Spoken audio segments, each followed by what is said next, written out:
Entonces, hoy vamos a hablar nosotros sobre la inflamación. Entonces, la inflamación es importante porque cuando uno piensa en algo inflamado, uno piensa que eso es algo anormal, que eso es algo patológico. Uno piensa que la inflamación es algo malo, ¿ok? Y en verdad, eso se le atribuye a los síntomas que se producen debido a la inflamación. Pero realmente la inflamación es esencial para nuestra supervivencia.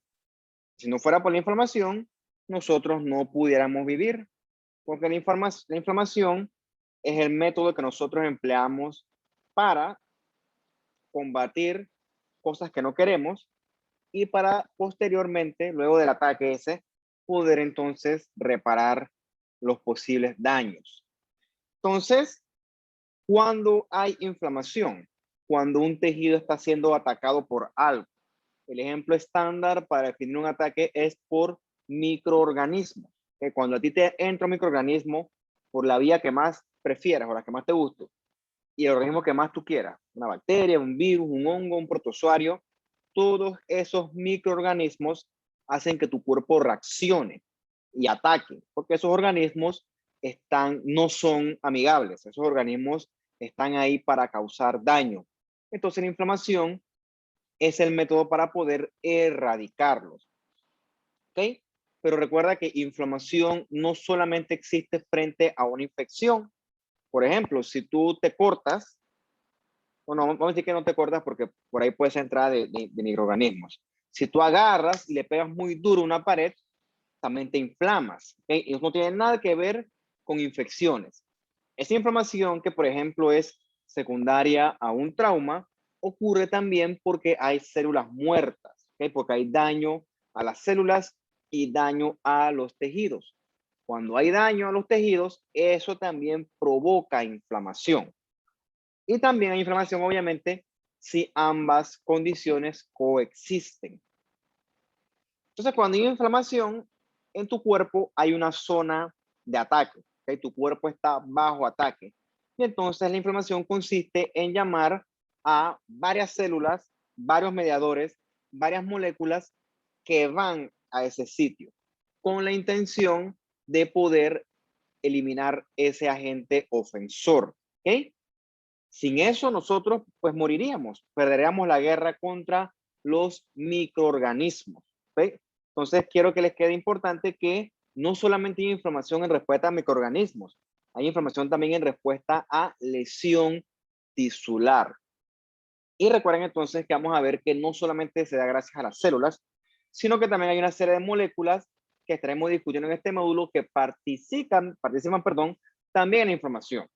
Tienes un tejido cualquiera, el que más te guste, y si entra un microbio, ese microbio es detectado. ¿Okay? Es detectado, es analizado y se determina gracias a tu sistema inmune o a células de tu sistema inmune que ese microbio es algo potencialmente peligroso. Entonces, se reclutan ciertos leucocitos de tu inmunidad que están destinados a destruir ese agente ofensor. Un evento similar ocurre cuando hay tejido lesionado, en este caso tejido necrótico. Tú no puedes tener tejido necrótico en tu cuerpo. Como les decía yo la última vez, ese es el equivalente de tener tu casa llena de basura. No, tú en tu casa, tú la basura, tienes que sacarla periódicamente porque si no se te acumula y a nadie le gusta vivir así, o sea, no se puede trabajar así. Nuestro cuerpo ocurre un fenómeno más o menos similar. Cuando el tejido está lesionado y necrótico, ese tejido hay que eliminarlo. Y también se elimina por un proceso tipo inflamación, donde ahí lo que más participan son sobre todo los macrófagos. Cuando son bacterias, lo que más participan son los neutrófilos. Pero bueno, eso es algo que nosotros veremos a lo largo de la clase. Bien, una cosa importante es que la inflamación es un proceso que tiene que apagarse, perdón, tiene primero que encenderse y después tiene que apagarse. Porque como ya hemos visto en ocasiones anteriores, esa inflamación está ahí para eliminar el agente ofensor, ya sea un microbio o una célula muerta. Pero una vez que ese agente ofensor es atacado y eliminado, el tejido circulante también sufre daño. Si lo quieren ver así, daño colateral. Entonces es importante que una vez que el agente ofensor ha sido eliminado, que la información se acabe, porque si no, tu tejido va a seguir siendo lesionado por tu propio sistema inmune. ¿Okay? Eso es esencialmente lo que ocurre cuando el paciente tiene exceso de inmunidad, que eso nosotros también lo veremos en su respectiva clase. ¿Okay? Entonces, durante la inflamación, es importante monitorizar el cuerpo para poder vigilar cualquier cosa extraña que quiere entrar al cuerpo. Tenemos células que se encargan de eso y que se encuentran, por así decirlo, en una especie de estaciones, vigilando que algo extraño entre para entonces así poder desencadenar un proceso o una reacción inflamatoria.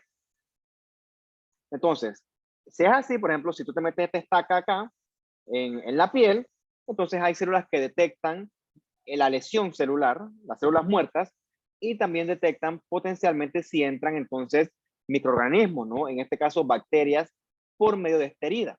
Entonces, estas células llaman a los leucocitos para poder entonces eliminar este agente ofensor. ¿Okay?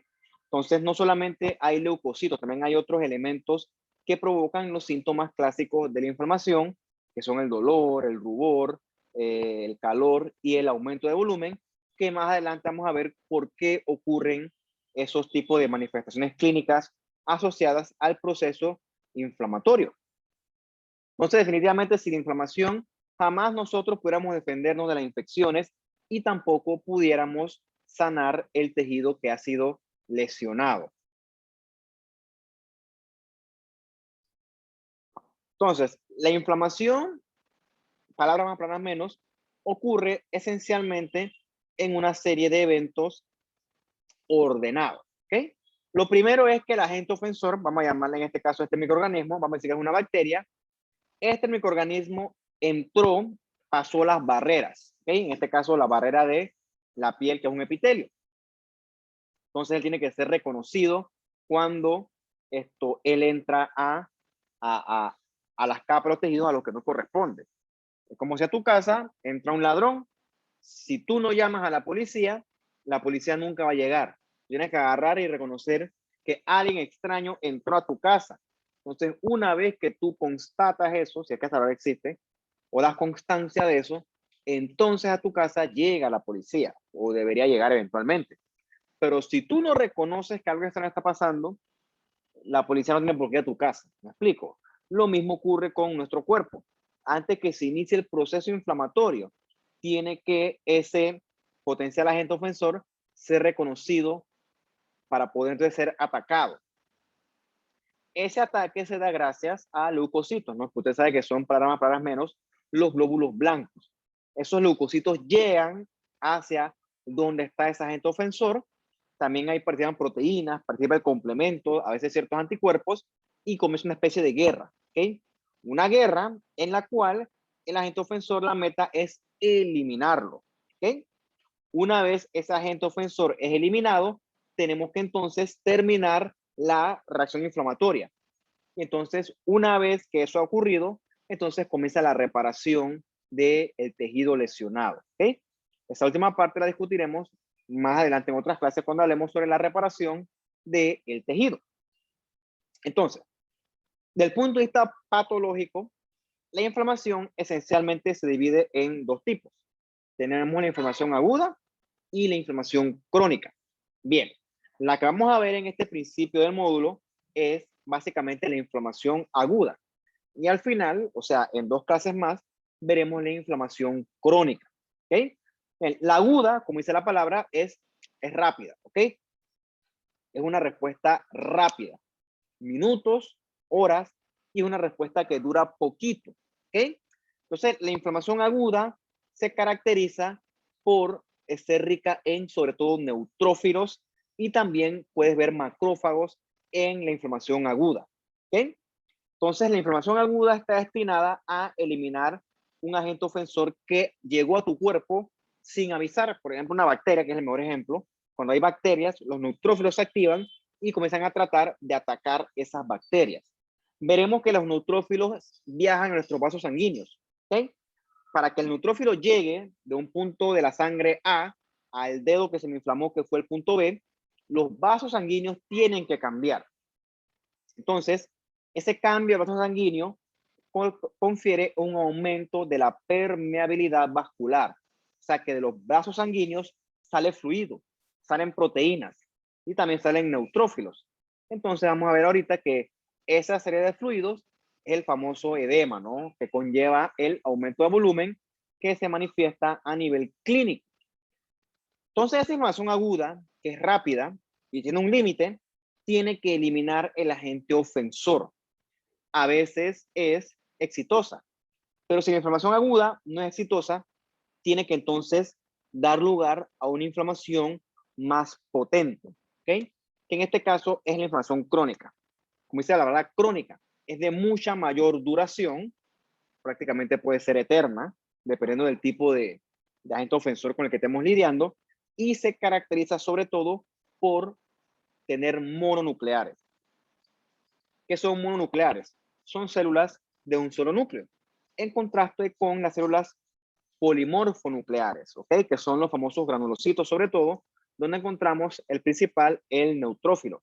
Pero cuando hablamos de mononucleares, nos referimos sobre todo a linfocitos, macrófagos y células plasmáticas, ¿ok? Entonces, esa reacción crónica inflamatoria de mucho tiempo es bien dañina, ¿ok? Es como una bomba nuclear. Elimina todo, pero no una sola vez. Con el tiempo eso demora. Entonces, como hay mucha destrucción del tejido, también va a haber mucha cicatrización, que en este contexto le vamos a llamar a esa cicatrización, le vamos a llamar fibrosis, ¿ok? Donde el órgano o la región anatómica sufre tanto daño que el tejido que alguna vez fue funcional es reemplazado por literalmente una cicatriz de tejido fibroso, ¿ok? Eso se llama fibrosis. Esto es un concepto que, repito, lo veremos en las próximas clases. Este cuadrito del libro es para resumirles las principales características de la inflamación aguda y la crónica, ¿no? Obviamente la aguda es corta, en la aguda hay neutrófilos y por lo general es limitada, ¿ok? Mientras que la crónica, pues ya dijimos que es y lo seguiremos estudiando en las próximas clases. Bien.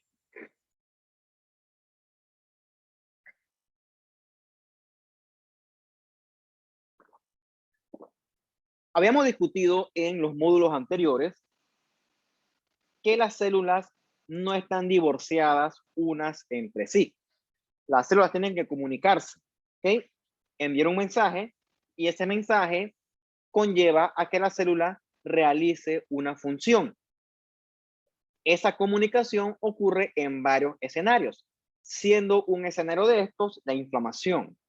La inflamación tiene que ser un proceso bien orquestado, porque si la inflamación falla, entonces el agente ofensor va a ganar la guerra y nosotros vamos entonces eventualmente a enfermarnos y a morir, ¿ok? Con una inflamación que sea inadecuada. Entonces, la comunicación es esencial para que la inflamación sea eficiente y bien coordinada. Entonces veremos que la comunicación se hace efectivamente entre células gracias a mediadores químicos. Por ejemplo, por decirte algo, ¿no? Si un ladrón entra a tu casa, tú tienes que comunicarte con la policía. ¿Cómo lo logras? Puedes agarrar el teléfono y llamas. Vamos a decir que el teléfono es tu mediador químico. Si tú no tienes un teléfono y no llamas, no hay forma que la policía se entere de eso. Así sea verdad y tú tengas la razón. Tiene que haber una comunicación, ¿ok? O sea, entonces, la forma en que tus células se comunican es gracias a estos mediadores químicos que también vamos a discutir a lo largo de la clase. ¿Okay? El mismo escenario. ¿Okay? Una persona se cortó, un trauma menor, y entonces entraron bacteritas a través de esa lesión. ¿Okay? Cuando se rompe un tejido, le decimos nosotros por esa solución de continuidad. Entonces, en nuestras puertas de entrada, ¿okay? En nuestros epitelios, nosotros tenemos células que son como unos guachimanes, ¿okay? Como unos guardias de seguridad, que están ahí con unos largavistas vigilando si algo malo o algo extraño o algo que no conocen entra vale la redundancia, hacia dentro de nuestro cuerpo. Estas células se llaman células residentes, también le llaman células centinelas. O sea, son células que están vigilando por si algo raro entró a nuestro cuerpo. La principal de estas es la célula dendrítica, ¿ok? La célula dendrítica nosotros la estudiaremos con más calma en la clase del sistema inmune como tal. También el macrófago es estas células vigilantes. Veremos a lo largo de este módulo que el macrófago es una célula muy versátil, tiene muchas funciones, ¿ok? El macrófago es es polifuncional. Y otra célula residente es el mastocito. El mastocito que usted lo conoció en su clase de histología, digo yo, que es el principal secretor o el principal productor en este caso de histamina. ¿Ok? Entonces, vamos a decir, la dendrítica, hey, vio que entró algo extraño al cuerpo. Entonces agarra el teléfono y entró en el dedo gordo del pie algo raro. Comienza a secretar mediadores químicos. En este caso son moléculas que les vamos a llamar las citoquinas. ¿Ok? Citoquinas que primero que usted conoció porque se volvieron muy famosas cuando comenzó esta ola del COVID. ¿Ok? Las citoquinas son moléculas que tienen que ver con la inflamación, ya sea que inducen la inflamación o la regulan / terminan. En este escenario hay citoquinas proinflamatorias y citoquinas antiinflamatorias. Obviamente, como estamos en el módulo de inflamación, nosotros vamos a estudiar sobre todo las citoquinas proinflamatorias, o sea, las citoquinas que están diseñadas para inducir la inflamación. Y por qué no, una vez inducida, propagarla, aumentarla. ¿Ok? Dentro de esas citoquinas son las famosas las interleucinas. ¿Ok? Las interleucinas son un grupo importante de citoquinas que agarró mucho auge con ahorita con el tema este del COVID. Bien. Esas moléculas proinflamatorias no solo las producen las células estas que mencionamos, las residentes, también son producidas, por ejemplo, por proteínas plasmáticas.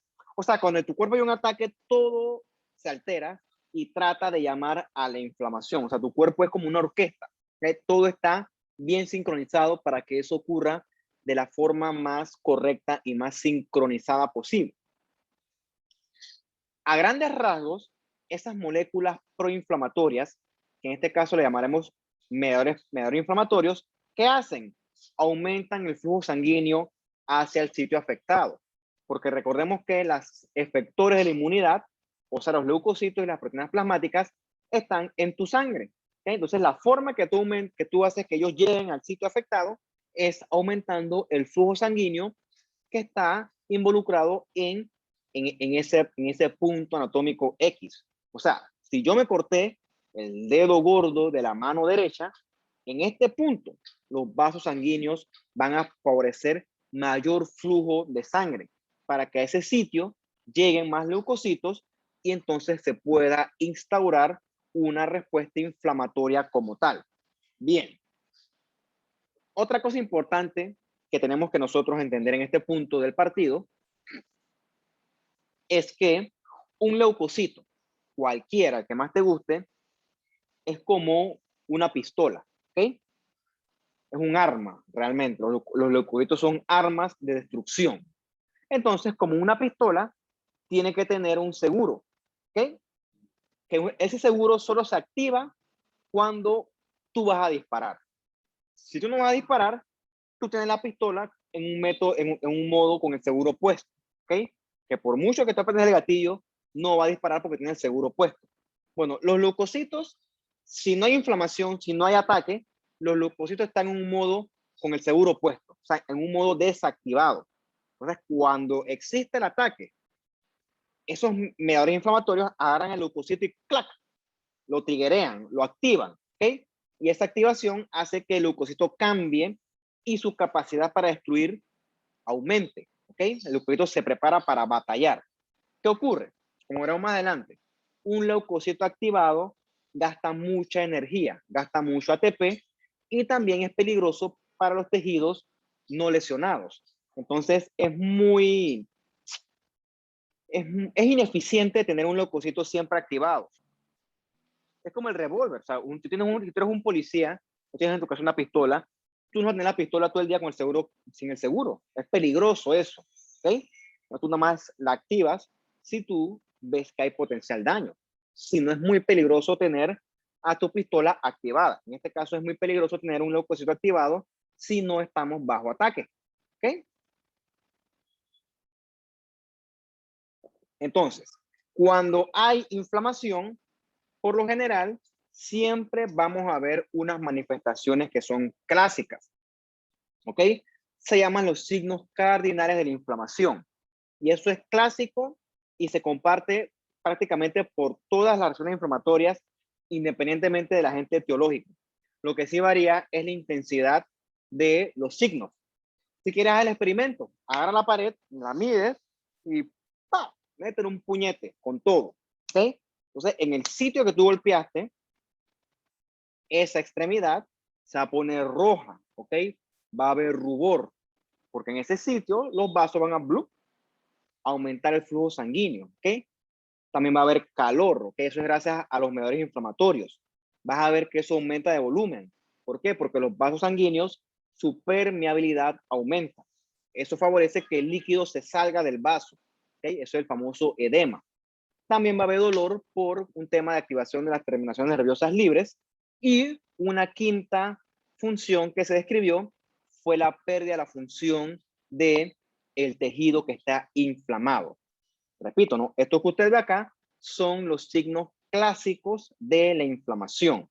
Como es acá, ¿no? Heat, calor, redness, que es el rubor, swelling, que es el edema o aumento de volumen o hinchazón, como le quiera llamar, pain, que es obviamente el dolor, y la pérdida de la función, que fue descrita después como un quinto signo de la inflamación, donde tú quieras, ¿ok? Donde el tejido se inflame, va a sufrir estos signos cardinales en mayor o menor medida, dependiendo de qué tipo de agente sea y de la intensidad. Mira, todo eso fue descrito hace mucho, mucho tiempo por el señor Celso, ¿ok? Y entonces, este quinto elemento de la inflamación fue descrito por el doctor Rudolf Virchow, que Rudolf Virchow es mejor conocido como el padre de la patología moderna. O sea, muchas cosas que nosotros vemos hoy en día fueron descritas por este señor, ¿ok? Y gracias a la tecnología, hoy en día han sido pulidas, han sido mejoradas. Y como le dije, no, estos signos se ven sobre todo porque con inflamación nuestros vasos cambian, ¿ok? Hay cambios vasculares que les voy a describir más adelante y también llegan leucocitos, ¿ok? Esos leucocitos comienzan a disparar como unos locos, ¿ok? Y eso genera mucho daño al tejido, ¿ok? Entonces, en ese daño también se afectan los nervios, las terminaciones nerviosas libres, y eso es lo que para menos produce el dolor, ¿ok? Producto de la inflamación. Bien,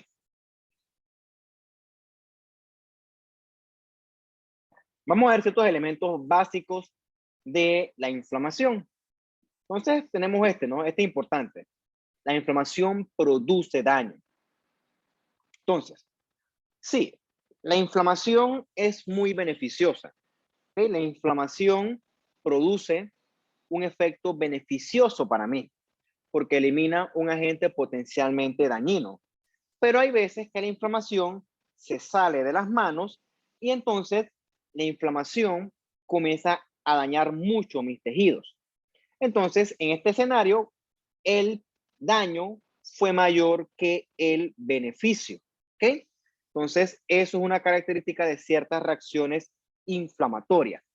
El daño colateral que produce, el gran efecto o el gran lesión tisular acompañada propia de esa reacción inflamatoria. ¿Ok?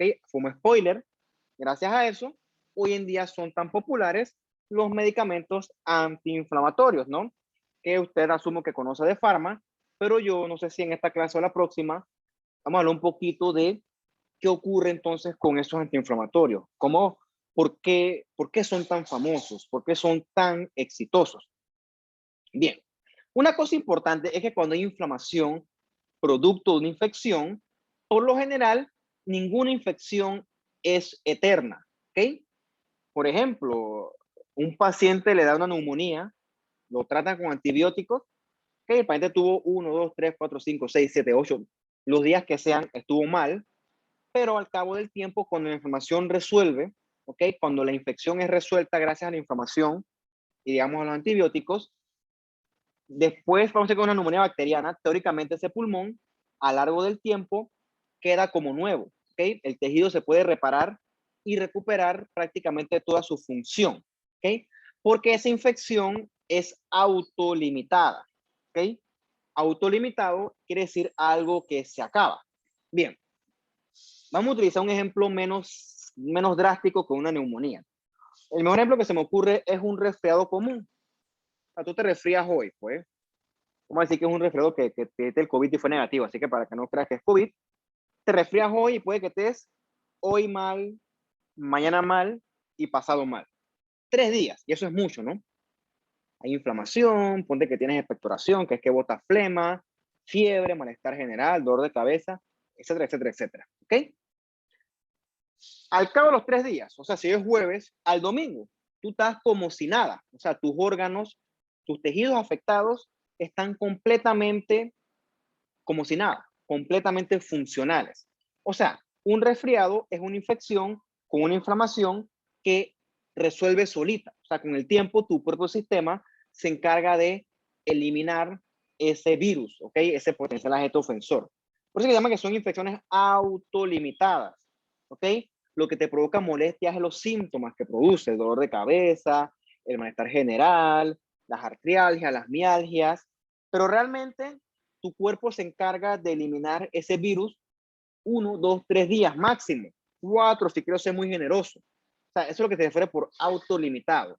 O sea, un proceso que se acaba, sí o sí. Así tomes o no acetaminofén, reposes o no, estés hidratado o no, sí se va a acabar, eventualmente se va a acabar. O sea, ningún resfriado es eterno. ¿Ok? Esa inflamación agarra ese virus y ¡buf! Lo elimina y ya, se acabó. ¿Qué ocurre? En este contexto, la inflamación tiene que terminarse. ¿Ok? Hay veces que esto no ocurre y la inflamación se sale de control. ¿Ok? La inflamación es eterna. Eso es lo que ocurre en las enfermedades autoinmunes, lupus, artritis reumatoide, etcétera. Y el mejor ejemplo también, o un buen ejemplo, son las reacciones alérgicas. ¿Ok? Ese tipo de enfermedades nosotros las veremos con más calma cuando estudiemos el módulo de las enfermedades autoinmunes. Bien, como dice acá, ¿no? Esta es la parte que estudiamos nosotros en la clase de la lesión celular. Nuestros tejidos, nuestras células pueden sufrir lesión celular a cada rato, ¿ok? Y la respuesta de tus células a la lesión celular depende de tu susceptibilidad genética y de tu respuesta o de tu capacidad para poder responder y adaptarte, ¿ok? Entonces, sufriste daño, sufriste ataque, y entonces tu inflamación agarró ese ataque, lo manejó, lo resolvió, ¿ok? Y tú después quedas en homeostasis, o sea, quedas en un perfecto balance, en un perfecto equilibrio. A tu cuerpo sabe agarrar un daño y repararlo y quedas tú de paquete, ¿ok? Como si nada. Si tu sistema inmune es adecuado, pero si tu sistema inmune falla, ¿ok? En este caso, si hay un exceso de inflamación, entonces tu inflamación será patológica, ¿ok? Vas a tener una guerra constante en tu cuerpo, una inflamación perpetua. Y entonces eso es causa de enfermedad. En este caso, la inflamación que estaba llamada a ser una solución, la inflamación se convierte en un problema. Bien, como le dije antes, ¿no? Usted sabe la inflamación porque se le describen como algo malo. Por ejemplo, yo que me vacuné ahorita en el mediodía, me duele en el sitio que me vacunaron, porque en ese sitio se genera una reacción inflamatoria. Entonces, ¿qué yo hice? Mi bestia. Yo me voy a tomar mi gramo de acetaminofén porque no voy a permitir que eso me dé muchos síntomas porque es muy molesto. ¿Ok? ¿Qué le quiero decir yo con esto? Todos aquí conocemos los medicamentos antiinflamatorios. El más famoso de estos es el Dorival. ¿Ok? Yo asumo que ustedes lo saben porque ustedes decían farmacología. El Dorival es vulgar y simple ibuprofeno. ¿Okay? Lo que cambia es la presentación y el nombre comercial, pero el genérico es el mismo. ¿Qué les quiero decir yo? El Dorival no es para los cólicos. ¿Okay? Los cólicos son un proceso que no voy a entrar en eso, pero provoca inflamación. Y el Dorival, al ser un AINES, un antiinflamatorio no esteroideo, maneja parte de los síntomas. Pero si tú te golpeas un dedo, se te inflama el dedo y tomas una Dorival, también te va a servir, porque eso es un medicamento antiinflamatorio no esteroideo. Es ibuprofeno, ¿ok? Después vamos a ver cómo funciona ese ibuprofeno para poder entonces correlacionarlo con lo que usted verá. Ah, por cierto, ya ustedes dieron farmacología.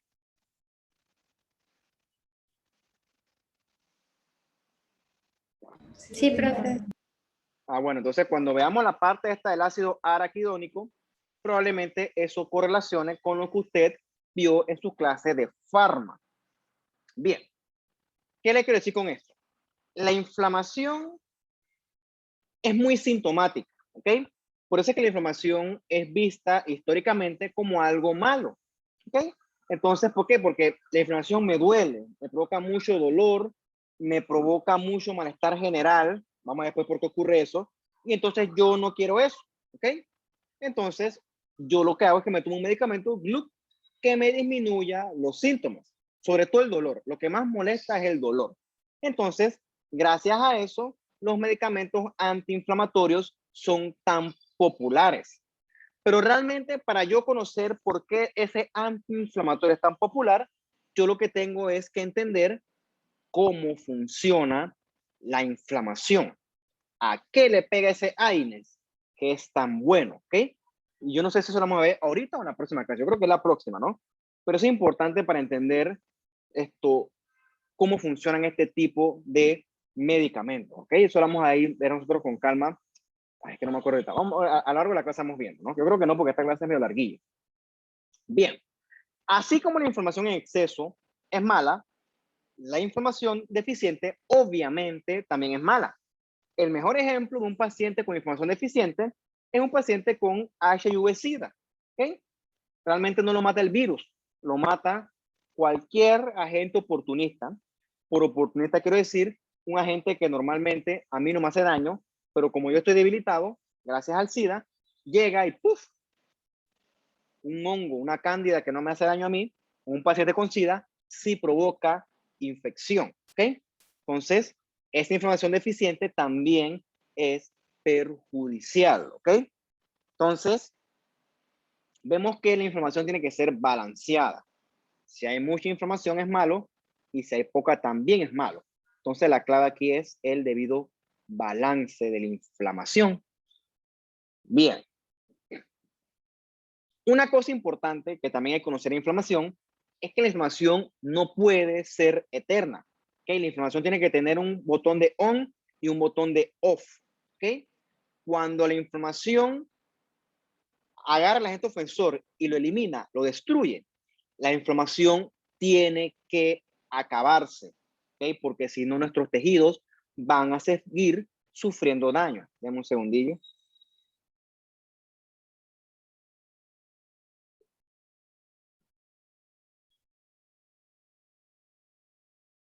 Entonces, nuestro cuerpo tiene varios métodos para que la inflamación sea autolimitada. ¿Recuerdan la palabra, no? O sea, que se acabe. Un método de esto es que los leucocitos, una vez salgan a los tejidos a batallar, ellos van a tener vidas medias cortas. ¿Okay? Independientemente de si pelearon o no, van a morir por apoptosis. ¿Okay? Eso es un método eficiente para poder terminar la inflamación cuando ya la gente fue eliminado. ¿Okay? Porque si no, el leucocito seguiría por ahí atacando y atacando, y realmente eso es perjudicial. También veremos en la parte de la reparación del tejido que nosotros tenemos varios mecanismos antiinflamatorios, ¿ok? Así como tenemos mecanismos proinflamatorios, también tenemos mecanismos antiinflamatorios. Y una vez que eliminamos esa bacteria o ese tejido dañado, nosotros lo que hacemos es reparar nuestro tejido, ¿ok? Que al final, dependiendo de la magnitud del ataque, el tejido queda casi como si nada, ¿ok? Casi nuevo. Bien, ¿Por qué ocurre inflamación? ¿Ok? Esencialmente ocurre inflamación por las mismas causas que estudiamos nosotros de lesión celular. ¿Ok? Puede ser por un agente infeccioso, ya te dije que es por presencia de células muertas, en este caso por necrosis de los tejidos. Por ejemplo, cuando tu cuerpo entra un cuerpo extraño, ¿ok? Por ejemplo, una sutura es el mejor ejemplo de cuerpo extraño. Tu cuerpo no sabe que la sutura no hace daño. Tu cuerpo la reconoce como algo que no le gusta y entonces tu cuerpo ataca esa sutura, ¿ok? O esas grapas quirúrgicas. ¿Qué ocurre? Las suturas son infagocitables. Entonces tu cuerpo se frustra y genera lo que nosotros conocemos como un granuloma, ¿ok? Un granuloma acompañado de células gigantes multinucleadas que son macrófagos que se fusionan con la intención de agarrar esa sutura y atraparla, ¿ok? Obviamente, esta reacción tipo cuerpo extraño forma parte de una reacción tipo crónica, que es inflamación crónica, que eso lo veremos con más calma la última clase de este módulo sobre la inflamación crónica. Pero lo que sí quiero es que se lleven, que recuerden que el granuloma que nosotros vemos en una sutura, en un cuerpo extraño, es un granuloma sin necrosis central, ¿ok? Que es el que contrasta con la tuberculosis, que es un granuloma con necrosis central, ¿ok? Una lección que no es que es 100%, pero te orienta, ¿no? Te orienta a qué tipo de agente ofensor es con el que tú estás lidiando en este momento. Bien.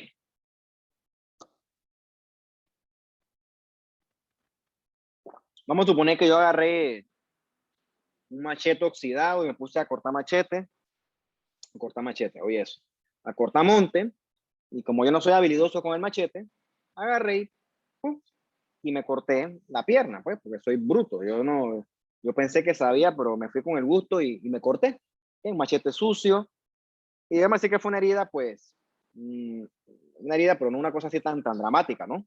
Dame un segundito aquí.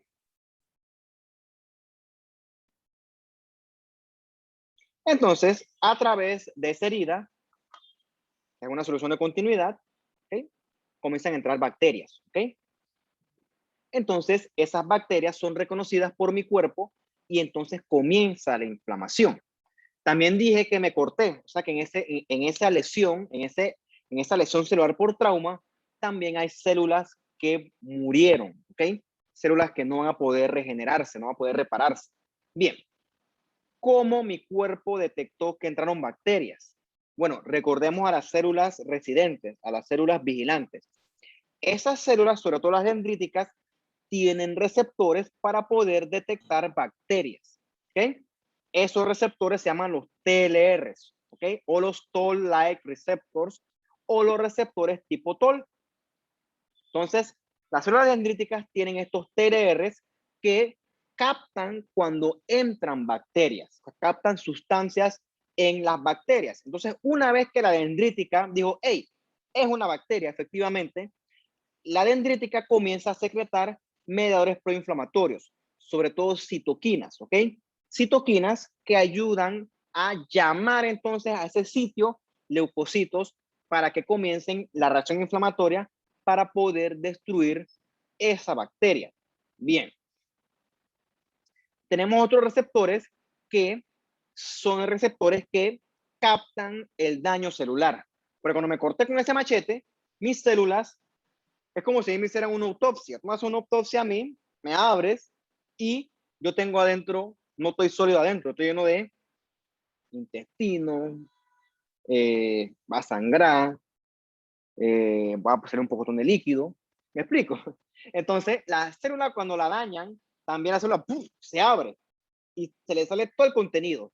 Se le sale el contenido del citosol, se le salen organelos, se le liberan moléculas de la membrana celular. Es como si fuera un cadáver de célula. Bueno, esos componentes alterados en la célula son detectados por otros receptores, ¿ok? Que son los sensores de daño celular. O sea, cuando la célula se desparrama toda por lesión celular, libera, por ejemplo, ATP, ¿ok? Libera DNA libre en el citoplasma. Y también puede disminuir el potasio intracelular. O sea, cuando esas cosas se detectan, el cuerpo dice, hey, esta célula está sufriendo daño, hay que hacer algo. Eso es como si tú vas caminando de repente en la calle y tú ves un tipo agarrándose todo rojo y con un intestino afuera. Y tú sabes que a ese man le metieron una puñalada, ¿ok? Eso no es normal. Entonces tú llamas, hey, mira, está pasando esto, esto y lo otro, llamas al 911. Yo llamaré al 911 o salgo huyendo. ¿Okay? Una de dos, pero yo no voy a auxiliar absolutamente a nadie. Bueno, el punto es que cuando una célula sufre daño, se muere, libera su contenido y ese contenido anormal es sensado o es sentido o es captado por estos sensores de daño celular. Y eso también estimula el desencadenamiento, eso sí es así, de la reacción inflamatoria, ¿ok? Estas moléculas que normalmente deben estar dentro de la célula, cuando son liberadas, ¿ok? Cuando están libres, ¿ok? Activan una citoquina proinflamatoria, que es esta IL-1, ¿no? Eso significa interleucina 1. Y eso también desencadena o induce la inflamación. Nosotros tenemos también en nuestro cuerpo proteínas que destruyen microorganismos. Esas proteínas se llaman las proteínas del complemento, ¿ok? No sé si ustedes van a dar su clase de inmunología, pero el complemento cumple su función en una cascada bien complicada que no es muy fuerte, que se llama la cascada de complemento, cuyo producto final es construir, si lo quieren ver así, algo que se llama el MAC, ¿ok? Que es el complejo de ataque a membrana, Membrane Attack Complex, que lo que hace es como meter un drill en la bacteria, le hace un hueco y la bacteria muere por aumento de la permeabilidad de la membrana, ¿ok? Entonces, es para que veas que no solamente los leucocitos destruyen microorganismos, ¿ok? También tienes bacterias que destruyen microorganismos, bacterias que destruyen microorganismos, proteínas que destruyen microorganismos, perdón, y estas proteínas se llaman el complemento, ¿ok? Una función del complemento es destruir bacterias, microorganismos, pero tienen otras funciones también, por cierto, ¿no? Por ejemplo, reconocer estos microbios y también inducir a la inflamación. Palabras más, palabras menos. Vamos a tomar unos 2 minutos aquí para entonces seguir con esta parte per se. Me estoy señalando la pantalla, que vería, de la inflamación aguda. 2 minutos y seguimos.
Listo, vamos a seguir entonces.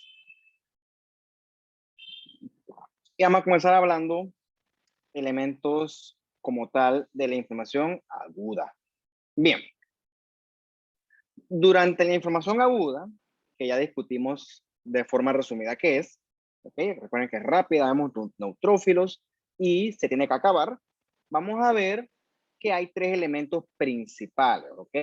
Lo primero que vamos a ver es que en la inflamación aguda hay esencialmente cambios vasculares, o sea, cambios a nivel de los vasos, ¿ok? Siendo uno de estos es que los vasitos chiquititos, blue, se dilatan, ¿ok? Y obviamente en un vasito dilatado, eso permite mayor cantidad de flujo sanguíneo.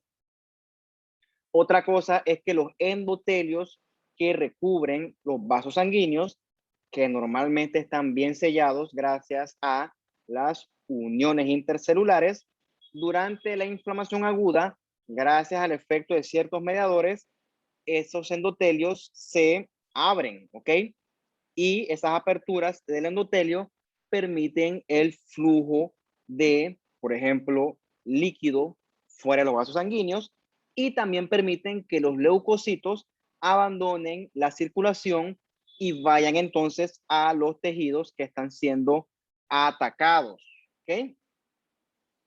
Entonces, ese proceso durante que el leucocito abandona el vaso y va al tejido, ese proceso o ese paso se llama migración de leucocitos. ¿Ok? Durante la migración del leucocito hay una interacción fuerte entre el leucocito y el endotelio, lo que permite que al final este neutrófilo, por ejemplo, abandone la circulación y vaya al sitio de batalla a pelear contra una bacteria, por decirles algo. ¿Ok? Entonces, esto ocurre gracias a lo que discutimos en la sección anterior.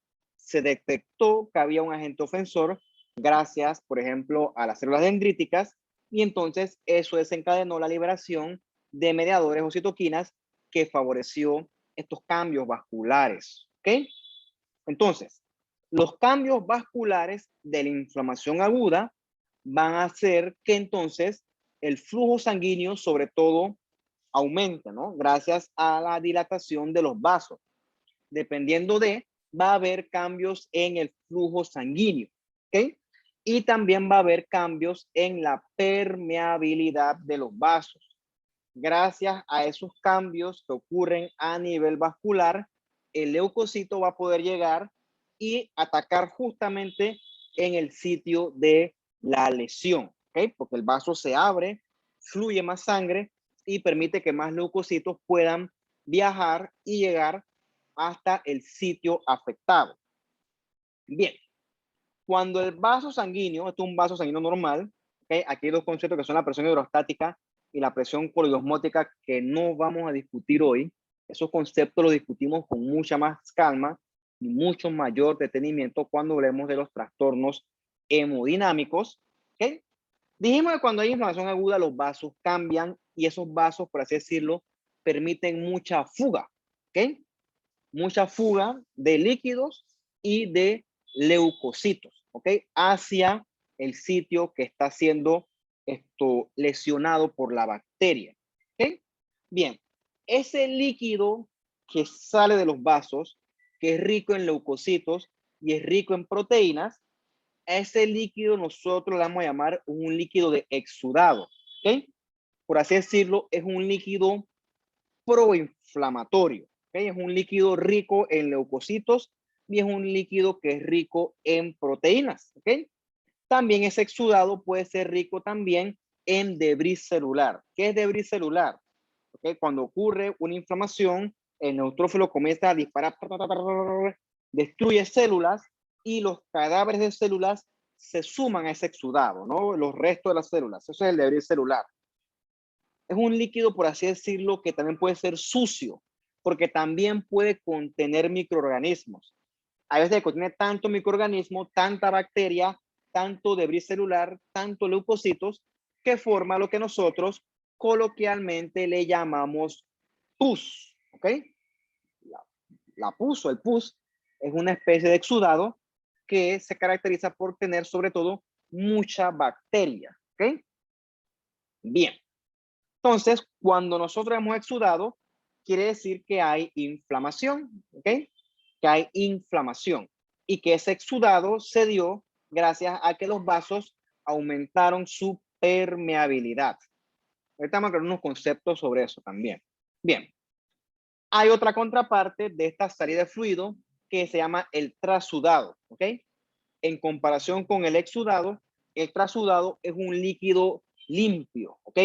Es un líquido que no debe tener leucocitos, debe tener pocas o ninguna proteína y no tiene, obviamente no debe tener ni microorganismos, perdón, ni tampoco debe de tener restos de células, ¿ok? Es un líquido limpio. Un trasudado, por ejemplo, es el que se da cuando el paciente tiene falla cardíaca y eso conlleva a que se le formen edema de los miembros inferiores. ¿Okay? Ese líquido en las piernas se salió de los vasos sanguíneos hacia el intersticio y conllevó a que hubiera edema. ¿Okay? Es un líquido limpio, no tiene nada que ver con inflamación ni mucho menos con infección. ¿Okay?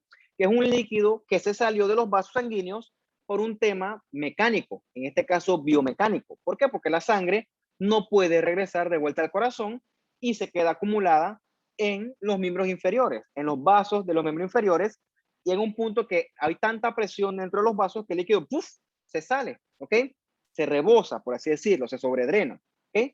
Eso tiene que ver con los desbalances de las presiones estas que, repito, veremos durante las próximas clases.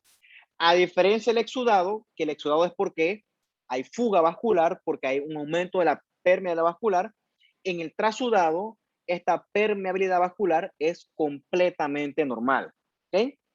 Repito, el exudado se da en procesos inflamatorios, que pueden ser o no infecciosos, mientras y esos procesos inflamatorios conllevan un aumento de la permeabilidad vascular, mientras que en el trasudado el líquido que está es limpio, ¿ok? Es un líquido que se forma por desbalance en las presiones y es un líquido que no se genera por alteración en la permeabilidad vascular. ¿Por qué? Porque el trasudado no tiene que ver directamente con ningún proceso inflamatorio. Entonces, cuando estos líquidos se acumulan, ya sea exudado o trasudado, ¿ok? Cuando se acumulan, cuando hay un exceso de fluido en el tejido intersticial, o sea, fuera de los vasos, cuando esto se acumula, eso es lo que nosotros le llamamos edema, ¿ok? Recuerda, el edema puede ser un trasudado o puede ser un exudado, dependiendo de cuál sea la etiología, ¿no? Y la pus, o el pus, yo no sé si es hombre o mujer, por cierto, si a él le interesa lo investiga y me dice, la pus famosa, yo le digo la pus, por cierto, es un exudado que lo que va a tener es abundantes microbios, ¿ok? Cuando tú ves pus, es porque hay una guerra intensa, sobre todo en neutrófilos, con bacterias, y eso es como si fuera un sitio de una trinchera, están ahí, taca, taca, taca, taca, los neutrófilos contra las bacterias, y hay gente muerta, hay soldados muertos en el piso, y todo es un desastre, ¿ok? Entonces, esa es la famosa pus, es un líquido lleno de neutrófilos, lleno de microbios, lleno de proteínas y lleno de debris celular. Es un líquido que es sucio, ¿ok? Y que te está indicando que hay activamente un ataque por bacterias. De hecho, es algo que no se está controlando, por cierto. Bien, vamos a ver este ejemplo con esta imagen tan bonita, donde podemos contrastar un trasudado versus un exudado desde el punto de vista patológico, ¿ok? ¿Por qué se forma uno y por qué se forma el otro? Por ejemplo, usted sabe que su corazón es una bomba. Su corazón y el mío es una bomba, ¿ok? Que recibe sangre y bombea sangre.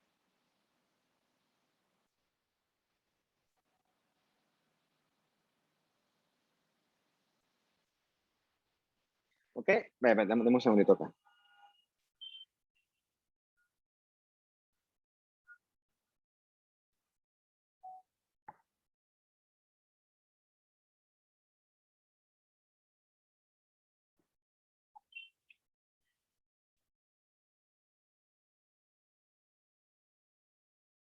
Bien, su corazón es una bomba que recibe sangre y bombea sangre. Bombea sangre al resto del cuerpo y también bombea sangre a el sistema pulmonar. Bien, si el corazón tiene falla cardíaca, por la razón que más te guste, esencialmente en la falla cardíaca, el corazón pierde su función de bomba. ¿Ok? No quiero entrar mucho en detalle porque la verdad es que eso es otro tema de otra clase que demora bastante, así que yo no quiero enredarlos con eso. El punto es que el circuito del corazón se altera. ¿Ok? Entonces, si el corazón deja de recibir sangre, esa sangre se queda acumulada del otro lado. ¿Ok? Ese otro lado puede ser, por ejemplo, los vasos pulmonares. Entonces, esos vasos pulmonares están tratando de llevar sangre al corazón, pero el corazón no la puede recibir porque el corazón está sin la capacidad de relajarse y poder recibirla, porque está fallando. Entonces, esa sangre se va a quedar estancada en la circulación pulmonar. ¿Ok? Va a llegar un punto, pues es que los vasos sanguíneos, el endotelio, por muy sellado que esté, no es hermético. Si tú le das, lo llenas, lo sobrecargas de sangre, eventualmente el líquido que forma parte de la sangre se va a comenzar a fugar hacia afuera de los vasos, porque la presión aumenta demasiado. ¿Ok? Entonces, eventualmente ese líquido va a salir y, por ejemplo, se acumula primero en el pulmón y eventualmente puede sobredenarse y salirse hacia la cavidad pleural. ¿Ok? Eso es lo que se llama un derrame pleural. En este caso, ese derrame pleural se dio por un tema de fuerzas mecánicas, por una alteración en la presión dentro del corazón. No tiene nada que ver ni con infección ni con inflamación. Entonces, ese líquido que se acumuló en esa cavidad pleural, eso es un edema. ¿Ok? En este caso se le llama efusión o derrame pleural. Pero mira que es un líquido que está limpiecito. Ahí no hay ni neutrófilo, no debe haber ni leucocitos, no debe haber microbios, no debe haber células muertas, no debe haber, es agua esencialmente, ¿ok? Y debe haber pocas proteínas. Esencialmente es agua. Agua que se acumuló acá porque se desbordó de los vasos, porque el corazón está bloqueado, por así decirlo, Realmente no es la palabra correcta, pero por así decirlo. Solamente estamos comparando trasudado versus exudado. La contraparte que está acá es el líquido del exudado. Recuerda que con el exudado hay inflamación aguda. Esa inflamación aguda favorece que los vasos cambien y hacen que el endotelio, sus espacios interendoteliales, permitan fuga. O sea que va a haber un aumento de la permeabilidad vascular. Entonces, a través de ese vaso van a comenzar a salir hacia afuera, ¿ok? O sea, a hacer intersticio, va a comenzar a salir líquido que en este caso sí va a ser rico en leucocitos, ¿ok? Y también en esto, proteínas, ¿ok? Recordemos que esto obedece a inflamación, ¿ok? La inflamación no tiene que ser necesariamente por culpa de una infección. Por ejemplo, pues un paciente con una enfermedad autoinmune, ¿ok? Una enfermedad autoinmune, la inflamación la provocan tus propios tejidos que tu cuerpo reacciona contra ellos, ¿okay? En el paciente en este caso. Entonces, ahí no tiene nada que ver con bacterias, ¿ok? Entonces, por eso te quiero decir que en el exudado no siempre va a haber bacterias, ¿ok? Hay bacterias o microorganismos dependiendo del agente etiológico. Entonces, en resumen, en el exudado vamos a tener es un líquido sucio, por así decirlo. Un líquido rico en leucocitos, rico en proteínas, y si el agente es infeccioso y es purulento, también va a ser rico en bacterias y mucho neutrófilo. ¿Ok? Ese líquido se formó porque hay un proceso inflamatorio de fondo que conllevó cambios a nivel del endotelio que favorecieron esa fuga. Todo se fugó. ¿Ok? Entonces, este edema, que es tipo exudado, tiene su etiología que es parecido, pero totalmente distinto a este edema tipo trasudado. Parecido, pero no es lo mismo. Es para que tú entiendas las diferencias entre uno y otro desde el punto de vista patológico. Bien. Si agarramos, por ejemplo, este pulmón, cortamos un pedazo y lo vemos en el microscopio, estos son los alvéolos, ¿ok? Estos son los espacios alveolares. Cuando tú diste histología, si es que abarcaron y dieron más histología que solamente la cavidad oral, yo creo que sí, dieron histología del pulmón, ¿ok? En el pulmón encontramos, al final de la vía aérea, encontramos los espacios alveolares, que es donde ocurre el intercambio gaseoso. O sea, los espacios alveolares tienen que tener aire, ¿ok? Tienen que estar limpios, tienen que estar secos. Entonces, en este pulmón, ¿ok? Que está lleno de esto rosado es esto es líquido, ¿ok? Es material líquido también con algo de material proteináceo. O sea, esto está ocupado por líquido. Aquí debería haber aire, ¿ok?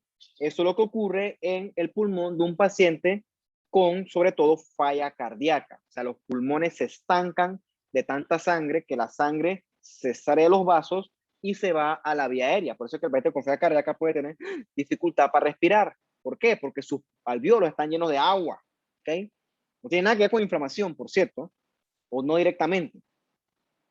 Mientras que la contraparte acá es un espacio alveolar que está lleno de neutrófilos. ¿Ok?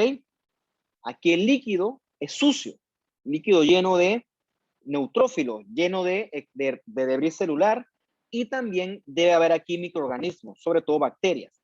Entonces, esto es si éramos un tejido pulmonar, producto, por ejemplo, de una neumonía bacteriana, ¿ok? El líquido que lo ocupa es un líquido sucio cuando es por agente infeccioso. Mientras que acá, perdón, el líquido es limpiecito porque no tiene nada que ver con inflamación, sino con un proceso mecánico propio de los vasos, ¿ok? Por ejemplo, acá tenemos un colon, ¿ok? Un tejido colónico, y ves acá esta bola, ¿ok? Esta formación en la cual el tejido normal, pues, desapareció. En esta bola, obviamente, lastimosamente aquí no puedo hacer aumento, aquí lo que hay es una mezcla entre neutrófilos, debris celular, ¿ok? Y también puede haber bacterias, ¿no? Esto acá es un microabsceso, ¿ok? Como un absceso pero chiquito porque es un absceso que nosotros vemos en el microscopio, ¿ok? Eso es un microabsceso. Aquí hay mucho líquido tipo exudado. Bien, un segundito por acá.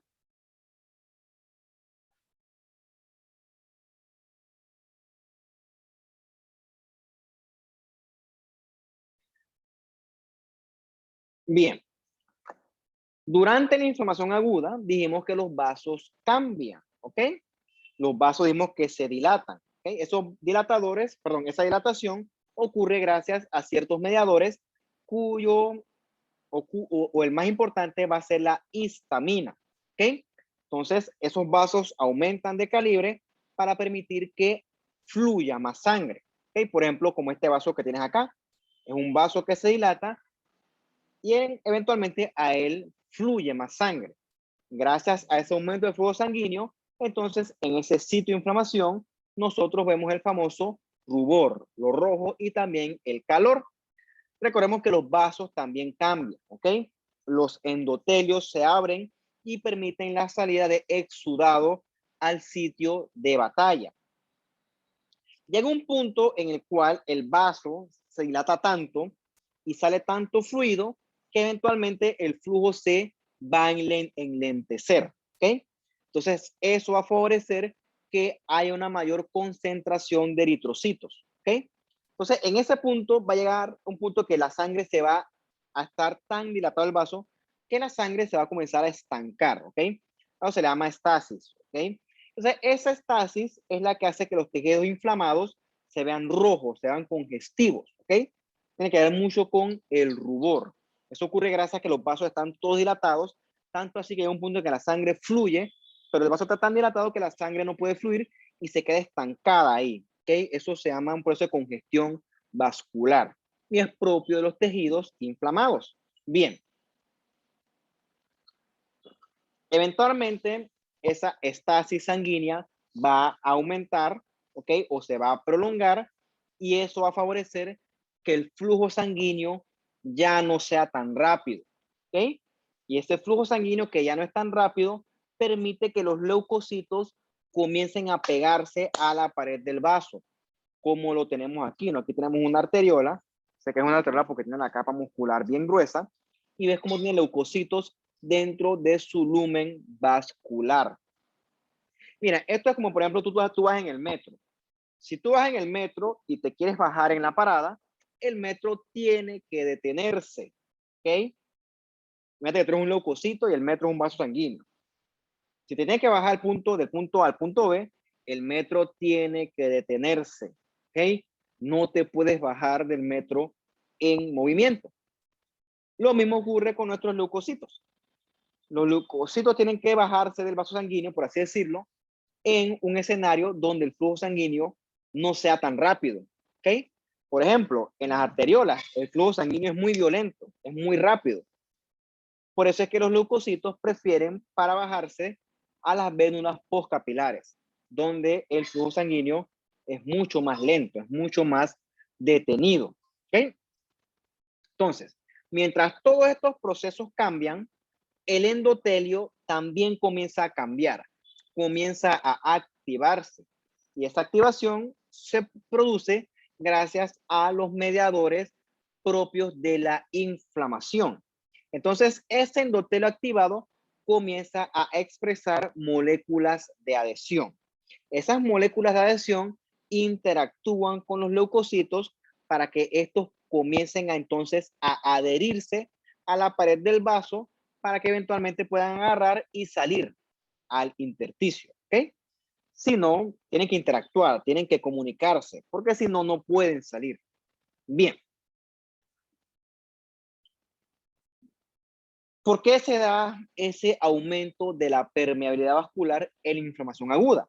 Bien, ya dijimos que los endotelios ¡fum!, se abren, o sea que hay una retracción de los espacios endoteliales. ¿Por qué ocurre esto? Por mediadores propios de la inflamación aguda, sobre todo la histamina, pero también participan los leucotrienos y otro que es la bradicinina. ¿Ok? Esto ocurre rápido, ¿ok? 15 a 30 minutos. Y este fenómeno se da sobre todo en las vénulas postcapilares. Les dije yo que ocurre aquí porque aquí, recuerda que la sangre viene de las arterias, llega al lecho capilar, donde está el intercambio gaseoso de nutrientes, etcétera, y luego esa sangre desoxigenada va al sistema venoso. El primer sitio donde eso ocurre es en la vénula postcapilar. O sea, la sangre arterial que venía a millón, llega al lecho capilar, se estanca, se detiene y ya va con más calmita a la vénula postcapilar. O sea, en la vénula postcapilar el flujo sanguíneo es lentecito y eso permite que los leucocitos puedan salir con mucha mayor facilidad. ¿Okay? Obviamente es el mismo ejemplo del metro, o sea, tú te bajas cuando el metro se detiene. Los leucocitos tienen que bajarse cuando el flujo sanguíneo es lo más detenido posible. Y eso ocurre sobre todo en la vénula postcapilar. Bien, otra cosa que ocurre es que cuando hay inflamación aguda, por lo general hay lesión al endotelio. ¿Okay? Por ejemplo, si yo tengo una infección por una bacteria, la bacteria puede lesionar mis vasos. ¿Ok? Y eso puede hacer necrosis de mis endotelios y eso obviamente por medio de un daño directo favorece que haya mayor permeabilidad vascular. Otro buen ejemplo de eso es cuando hay una quemadura, por ejemplo. ¿Okay? Entonces, al final, los endotelios ¡fum!, se abren y eso permite que durante la inflamación aguda las sustancias salgan al intersticio. ¿Okay? Leucocitos, proteínas, etc. Bien. Los linfáticos, los vasos linfáticos, también participan durante la inflamación aguda. Cuando quieran pensar en los vasos linfáticos, imagínense que los linfáticos son como el sistema de alcantarillado. Los linfáticos monitorizan los cambios en el líquido extravascular y si hay mucho, lo drenan. ¿Ok? Durante la inflamación aguda, dijimos que se forma mucho edema por los cambios vasculares. Entonces, los linfáticos sirven para ir drenando ese exceso de líquido de edema, en este caso, que sería un exudado, ¿ok? Eventualmente, eso que drena el linfático, esto que ataca un linfático, por cierto, en histología, con sus folículos linfoides secundarios en la corteza. Bien, cuando esto drena, si es por ejemplo una infección bacteriana, se puede drenar un líquido que es sucio, un líquido con leucocitos, con microbios, ¿ok? Y entonces el vaso linfático también se puede inflamar de forma secundaria, ¿ok? O sea, una linfadenitis. Por eso con una persona con una inflamación se le puede inflamar, por ejemplo, un ganglio, ¿ok? Y bota pus y todo, ¿ok? Porque va a tener una inflamación secundaria porque las bacterias llegaron hasta allá, vía linfático. Eso se llama linfadenitis, ¿ok? Y los vasitos también se pueden inflamar, se llama linfangitis. Bien, hasta este punto hemos discutido que durante la inflamación aguda hay un ataque abrupto a nuestro cuerpo. Entonces, ¿quiénes son los participantes de la inflamación aguda? Bien, son sobre todo los neutrófilos y de forma secundaria los macrófagos. Este que ataca es un neutrófilo, usted lo conoce, un clásico leucocito polimorfo nuclear. ¿Okay? Tiene un solo núcleo, pero el núcleo tiene muchos lóbulos, lóbulos que son irregulares. Por eso se les llama polimorfos. ¿Ok?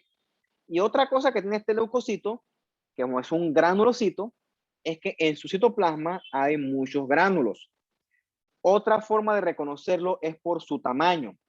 Recuerda que un eritrocito tiene que medir en promedio unas 7,2, 7,335 micras. ¿Ok?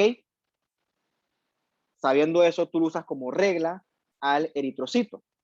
El neutrófilo mide de 12 a 15 micras. ¿Ok? Es el doble y quizás un poquito más del tamaño del diámetro de un eritrocito. ¿Ok? Entonces, este que está acá es un neutrófilo y es el principal artista de la inflamación aguda. Una cosa importante es que el neutrófilo es más lento. Perdón, el neutrófilo es el que se llama más rápido. En contraste con el macrófago, que es más lento. ¿Okay? El macrófago tiene otras funciones que son sobre todo de limpieza. ¿Okay? El macrófago es una célula que limpia el área para poder comenzar entonces la reparación del tejido. Bien, de forma colectiva, estos neutrófilos y los macrófagos se les conoce como fagocitos. ¿Por qué? Porque comen, ¿ok? Fago de comer, cito de células, o sea, son células que comen. En este caso, el neutrófilo come sobre todo bacterias y el macrófago come células muertas, ¿ok? El macrófago es como si fuera el carro de la basura. El tipo se va comiendo todo lo que está por ahí dañado, ¿ok? Como si fuera un basurero. Bien, ¿qué ocurre? Durante este acto de eliminar cosas que no queremos, se producen sustancias que también pueden dañar nuestros propios tejidos, ¿ok?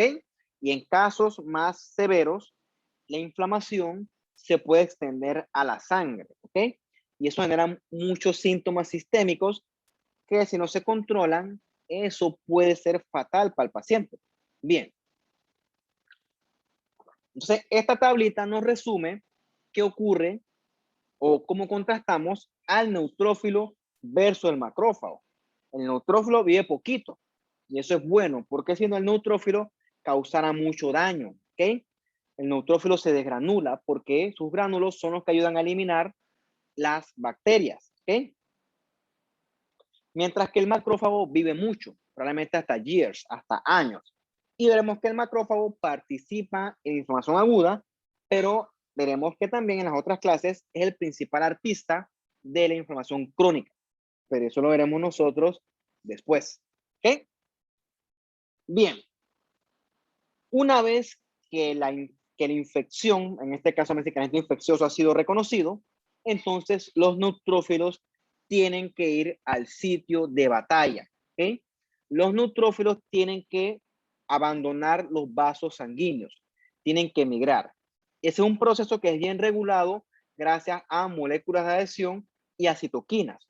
Recordemos que nosotros que los leucocitos en la sangre van a millón. Por eso es que ellos tienen que abandonar la circulación a nivel sobre todo de la vénula postcapilar. Y allí hacer esto que usted ve acá. Tienen que abandonar el vaso y salir a pelear contra el agente infeccioso. Entonces, para que esto ocurra, el neutrófilo tiene que pegarse al vaso sanguíneo, tiene que adherirse, ¿ok? Y eventualmente tiene que abandonar ese vaso sanguíneo a través del endotelio y llegar entonces al sitio de batalla. Bien. Entonces, para que esto ocurra, tiene que haber un mayor contacto entre el neutrófilo y el endotelio del vaso. Este proceso se favorece gracias a un flujo lento de sangre, que se da sobre todo en la vénula postcapilar y que se favorece a una sangre que está en éxtasis, ¿ok? O un vaso que está en éxtasis sanguínea, mejor dicho. Lo dije mal, sorry.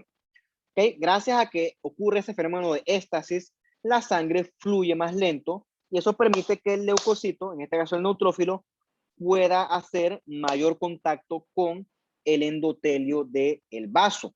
¿Ok? Eventualmente los neutrófilos van a comenzar a interactuar con ese endotelio y ese paso se llama la migración. ¿Ok? ¿Ok? Esa migración se dio porque hay cambios tanto en el neutrófilo, realmente en los leucocitos en general, pero voy a referirme aquí al neutrófilo, y también hay cambios en el endotelio. ¿Ok? ¿Por qué? Porque hay interacción entre moléculas del neutrófilo y moléculas propias del endotelio. Estas moléculas que permiten esta salida del leucocito hacia afuera del vaso son llamadas las selectinas y las integrinas. O sea, son moléculas importantes en la adhesión del neutrófilo al vaso y que favorecen también la posterior migración. Bien. Primero vamos a comenzar hablando de las selectinas, ¿ok? Las selectinas son las que en un principio median una interacción que es bien débil entre el leucocito y el endotelio, ¿ok? ¿Quién activa estas selectinas? ¿Ok? O cuando estas selectinas se activan. Cuando nuestras células detectan que hay un agente ofensor. Entonces, nuestras células, las que van vigilando, las guachimanes, por ejemplo, las dendríticas, ven que hay un agente ofensor y entonces secretan citoquinas proinflamatorias, como la IL-1, que es interleucina 1, y la TNF, que es el factor de necrosis tumoral.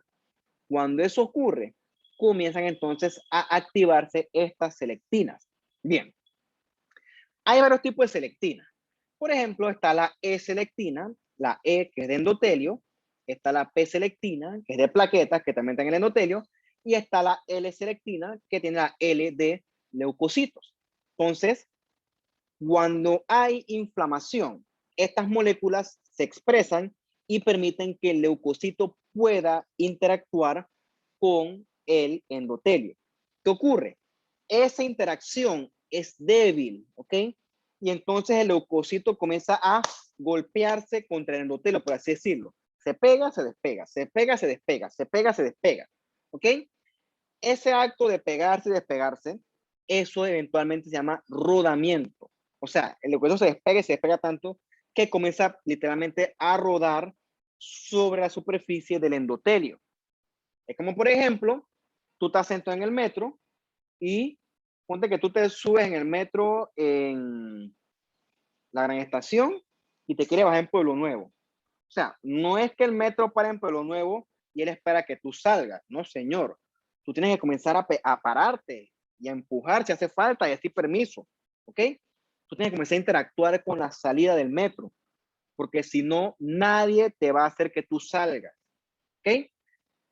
Lo mismo ocurre con el leucocito. El leucocito tiene que interactuar con el endotelio. Tiene que comenzar a pegarse, a rodarse, para que entonces se pueda dar esa adherencia posteriormente que va a ser más firme.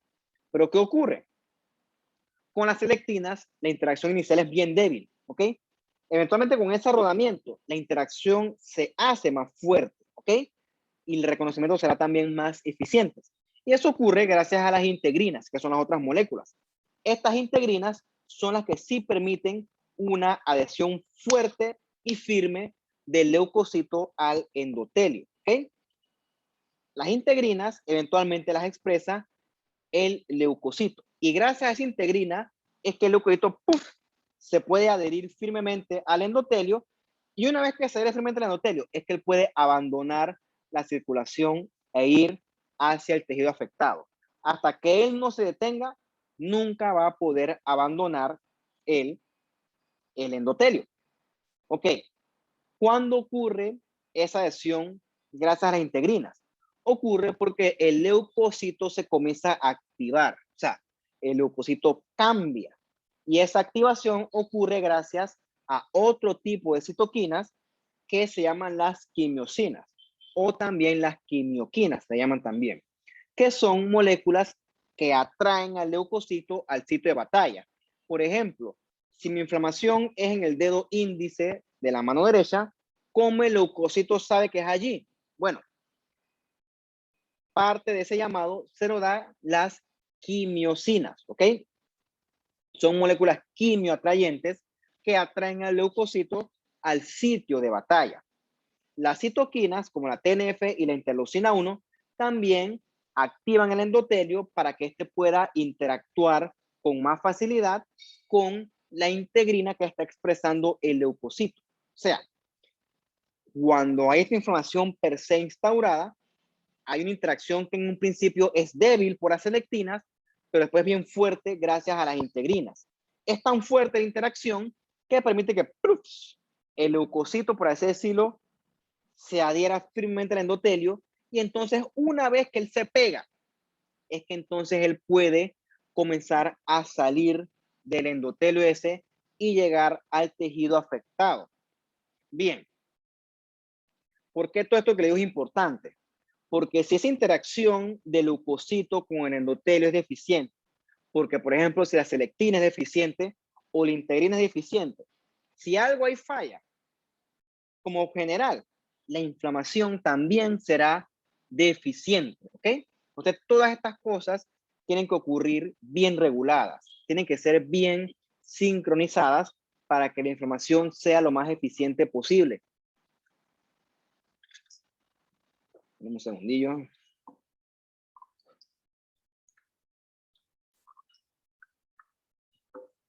Bien. Entonces, una vez que efectivamente el leucocito ¡pac! Se pegó bien fuerte a la pared del endotelio, entonces el leucocito comienza a apretarse, por así decirlo, entre las uniones intercelulares del endotelio. Recordemos que también ese endotelio va a tener un aumento de la permeabilidad y eso también va a favorecer que el leucocito pueda transmigrar, o sea, pasar desde dentro del vaso hacia afuera. ¿Ok? Recordemos que eso ocurre gracias a, ocurre, mejor dicho, en la vénula postterminal o postcapilar, que es lo mismo, y recordemos que se favorece gracias a las quimiosinas. Las quimiosinas atraen al leucocito al sitio de batalla gracias a un gradiente químico generado por la voz de alerta de que hay una bacteria en ese sitio. Bien, recordemos de tu clase de histología que en el vaso sanguíneo no solamente hay endotelio, ¿ok? En la vénula postcapilar hay endotelio y sobre todo membrana basal, ¿ok? Entonces, esa membrana basal es atravesada por el leucocito gracias a colagenasas. Pero esto es tan regulado, esto es tan eficiente, que el leucocito pasa a través del vaso y el vaso no sufre daño, ¿ok? Eso es bien curioso, ¿ok? Para que veas que el leucocito no es que rompe el vaso. O sea, él pasa justamente como tiene que pasar con sus enzimas sin provocar daño al vaso, para que vean lo sabio que es nuestro cuerpo. Bien, entonces dijimos que el leucocito sabe que el ataque es en el dedo gordo del pie derecho gracias a la quimiotaxis. La quimiotaxis atrae al leucocito al sitio de batalla gracias a un gradiente químico. ¿Cuáles son estas moléculas que participan en la quimiotaxis o estas moléculas quimioatrayentes? Por ejemplo, moléculas propias de la bacteria, citoquinas como las quimiosinas y las citoquinas proinflamatorias per se. También hay moléculas de complemento que son quimioatrayentes y otras moléculas del ácido araquidónico, que conoceremos en la próxima clase. ¿Okay? Entonces, gracias a estas moléculas, el leucocito sabe que tiene que llegar al dedo gordo del pie derecho. O sea, es como si fuera la dirección, gracias a la quimiotaxis. Bien, esta acá es para demostrarle que nuestros leucocitos, nuestras células también, pueden extender unas patitas que se llaman lamelipodias. ¿Okay? Gracias a esas patitas, nuestras células se pueden mover. ¿Okay? Estas patitas se forman gracias a elementos del citoesqueleto. O sea, tus células, sobre todo tus leucocitos, no son células estáticas, ellas se mueven. ¿Okay?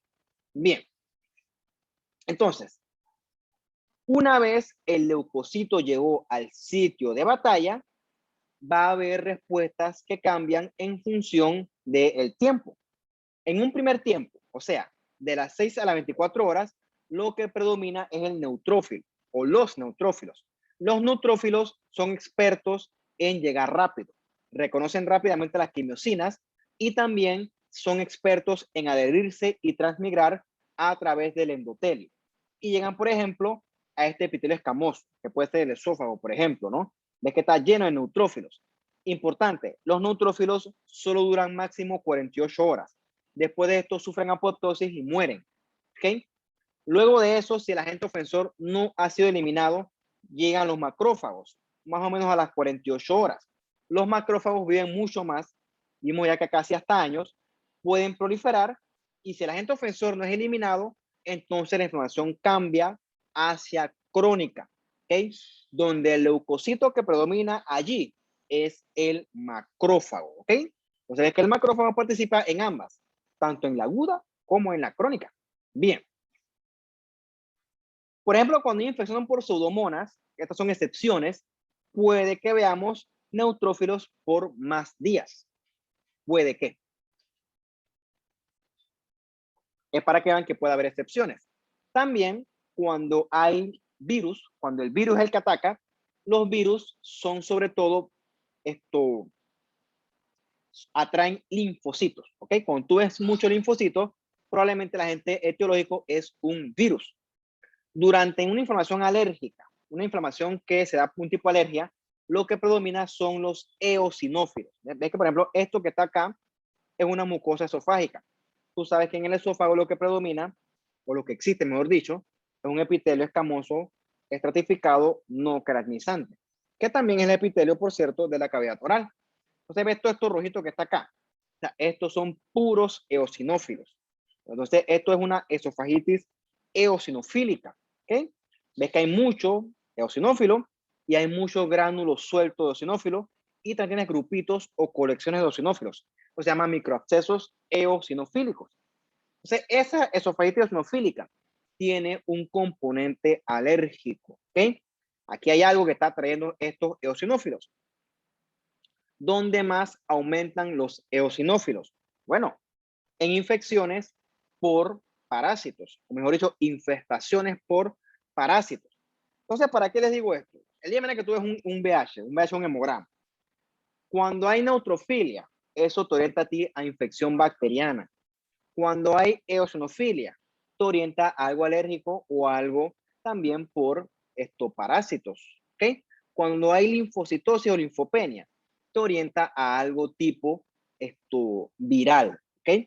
Siempre y cuando haya un contexto clínico adecuado. O sea, conocer todo esto que le estoy hablando nos ha ayudado a desarrollar terapias inmunomoduladoras, ¿ok? Por ejemplo, si yo conozco que la citoquina tal es la que me provoca daño, yo puedo entonces diseñar un medicamento bloqueador, por ejemplo, de TNF, ¿ok? O antagonistas de integrinas. O sea, son terapias dirigidas cuando hay procesos inflamatorios que son muy difíciles de manejar. Bien. Vamos a regresar al escenario. Déjame para ver hasta dónde puedo llegar yo. Vamos a llegar hasta aquí. ¿Ok? Bien. Vamos a tomar aquí unos 2 minutos y ya en los últimos 20 minutos para terminar. ¿Ok? La casa está larga, por Dios.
Listo, jóvenes. Y ya para terminar y darle curso a esta clase, que se ha extendido un poquito, no me entera, esta clase es larga, por eso es que yo le dije que no, yo no sé a quién se le ocurre dar patología 2 horas a la semana y pretender que se puede. Es que me da risa el programa de la universidad que esta gente, ¿qué están pensando? ¿Tú crees que patología es fácil? Ah, sigue soñando. Entonces, largo. Digamos que entonces se metió una bacteria, ¿no? Me corté con el machete y entraron bacterias y los neutrófilos llegaron, entonces, ¿pero qué hacen? Bueno, los neutrófilos tienen que entonces activarse para poder realizar su función. Como yo les dije, ¿no? Tener un neutrófilo activado todo el tiempo es una pistola sin seguro. En cualquier momento se puede disparar y también gasta mucha energía. Entonces, una vez que el neutrófilo se activa, gracias a influencia de los mediadores inflamatorios, entonces adquiere la capacidad de comer como si fuera un Pac-Man, ¿ok? Y entonces puede interactuar, no es interaccionar, interactuar con la bacteria y engullirla. ¿Okay? Este proceso se llama la fagocitosis y ocurre esencialmente en algunos pasos ordenados. Lo primero es que el neutrófilo tiene que agarrar y como que oler la bacteria, reconocerla y darse cuenta de que es algo peligroso. Los macrófagos, que son otros fagocitos, pueden hacer esto porque ellos tienen receptores de manosa. Las manosas son azúcares que se encuentran en la pared de las bacterias. ¿Okay? También tenemos que los leucocitos tienen receptores varios, ¿no? Como los scavengers, y también tienen receptores para las opsoninas. ¿Qué es la opsonina? La opsonina es una molécula que mejora o facilita la fagocitosis. Ejemplo de opsonina son los anticuerpos o también el complemento. Entonces digamos que el neutrófilo reconoció la bacteria. Entonces el neutrófilo agarra la bacteria y por así decirlo la abraza, ¿ok?